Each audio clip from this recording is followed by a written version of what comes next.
Selamat malam saudara-saudara. Bersama saya Pendeta Neni Suprihartati. Hari ini Sabtu 8 Januari 2022. Mari kita berdoa. Terima kasih Tuhan untuk hari ini yang boleh Engkau berikan kepada kami.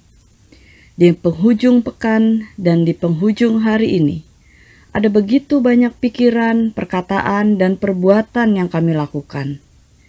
Kini waktunya untuk kami meneduhkan hati dan pikiran. Waktunya bagi kami untuk berdiam hingga hanya suara-Mu yang kami dengar. Berkatalah kepada kami ya Tuhan, kami siap untuk mendengarkan. Amin. Bacaan Alkitab dari Efesus pasal 5 ayat 15, 16, dan 17 saya bacakan. Karena itu, perhatikanlah dengan seksama bagaimana kamu hidup. Janganlah seperti orang bebal, tetapi seperti orang arif. Dan pergunakanlah waktu yang ada, karena hari-hari ini adalah jahat. Sebab itu janganlah kamu bodoh, tetapi usahakanlah supaya kamu mengerti kehendak Tuhan. Saudara-saudara, Paulus memakai dua kata yang berlawanan, yaitu bebal dan arif. Dalam Kamus Besar Bahasa Indonesia, kata bebal berarti sukar mengerti, tidak cepat menanggapi sesuatu atau tidak tajam pikirannya, dan bodoh. Sedangkan kata arif berarti bijaksana, cerdik dan pandai, berilmu, paham, dan mengerti.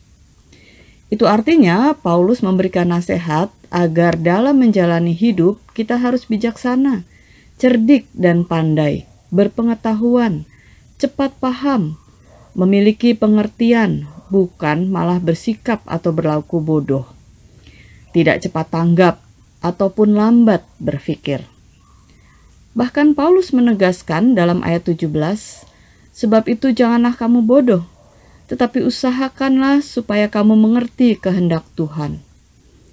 Paulus hendak mengatakan bahwa hidup seperti orang arif adalah orang yang mengerti, cerdik dan pandai, berpengetahuan, cepat paham, dan memiliki pengertian terhadap apa yang Tuhan kehendaki.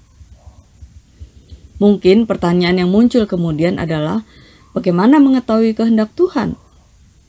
Saya mengajak untuk melihat beberapa ayat terkait dengan mengetahui kehendak Tuhan.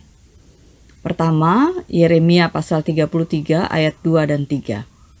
Berserulah kepadaku, maka aku akan menjawab engkau dan akan memberitahukan kepadamu hal-hal yang besar yang tidak terpahami, yakni hal-hal yang tidak kau ketahui.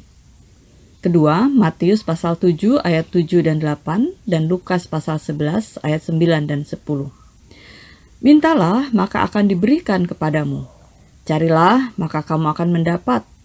Ketoklah, maka pintu akan dibukakan bagimu. Karena setiap orang yang meminta menerima, dan setiap orang yang mencari mendapat, dan setiap orang yang mengetok baginya pintu dibukakan. Ini artinya bagi orang yang sungguh-sungguh mencari tahu kehendak Tuhan, tidak mungkin Tuhan tidak memberitahu atau menyatakan. Paulus tekankan persoalannya yang membuat kita tidak mengetahui kehendak Tuhan bukan karena Tuhan tidak memberitahu, tetapi karena kitalah yang bebal. Tuhan sudah berulang kali memberitahu melalui berbagai cara, tetapi kita yang sukar atau tidak mau mengerti, atau lambat, atau enggan menanggapi. Semua itu karena apa yang Tuhan kehendaki tidak sesuai dengan yang kita harapkan. Maka kita menjadi tidak mau berpikir tajam terhadap apa yang Tuhan nyatakan. Untuk itu, Paulus katakan, hidup seperti orang arif, orang yang cerdas membaca atau mengerti apa yang Tuhan nyatakan kepada kita. Memang dalam keterbatasan kita sebagai manusia, tidak mungkin kita dapat dengan mudah dan cepat mengerti sepenuhnya kehendak Tuhan. Tapi itu bukan berarti kehendak Tuhan sama sekali tidak dapat dimengerti oleh kita, bahkan membuat kita bebal. Berulang kali Tuhan katakan agar kita taat pada protokol kesehatan selama pandemi masih ada. Tapi dengan berbagai alasan kita membuka masker, tidak lagi rajin mencuci tangan, mulai membuat kerumunan. Ketika terjadi lagi dengan adanya Omikron, kita bertanya, mengapa Tuhan tidak selesai-selesai? Padahal sesungguhnya karena kita manusia tidak hidup seperti orang arif. Karena itu perhatikanlah dengan seksama bagaimana kamu hidup. Janganlah seperti orang bebal, tetapi seperti orang arif. Dan pergunakanlah waktu yang ada, karena hari-hari ini adalah jahat. Sebab itu janganlah kamu bodoh, tetapi usahakanlah supaya kamu mengerti kehendak Tuhan. Amin. Mari kita berdoa. Terima kasih ya Tuhan untuk firman-Mu malam ini yang mengingatkan kami untuk dapat hidup seperti bahkan sebagai orang arif. Mampukan kami agar dengan cerdas memahami kehendak-Mu yang Engkau nyatakan dengan berbagai cara. Sesungguhnya bukan kami tidak memahami kehendak-Mu, tetapi kami menolak kehendak-Mu karena tidak sesuai dengan keinginan kami. Saat ini kami masih dalam masa pandemi. Sekalipun jumlah terpapar sudah sangat jauh menurun dan juga kami sudah vaksin, namun itu bukan berarti pandemi sudah berakhir dan kami tidak perlu lagi taat pada protokol kesehatan. Masih banyak orang yang memerlukan bantuan, baik bantuan dari segi materi, makanan, kesehatan, mental, bahkan pemeliharaan iman.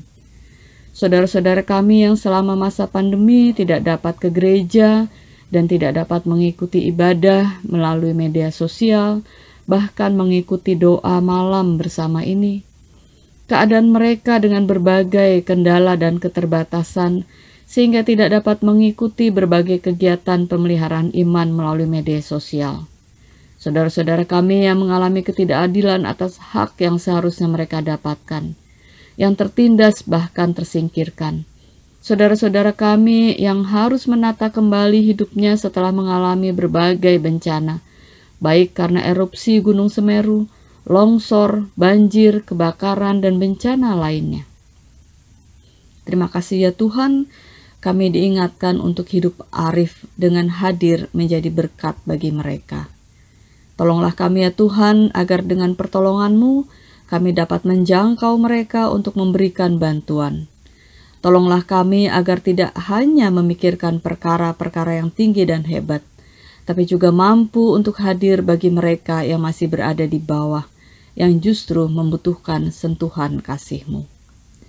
Engkau memberikan malam untuk kami pakai sebagai waktu istirahat.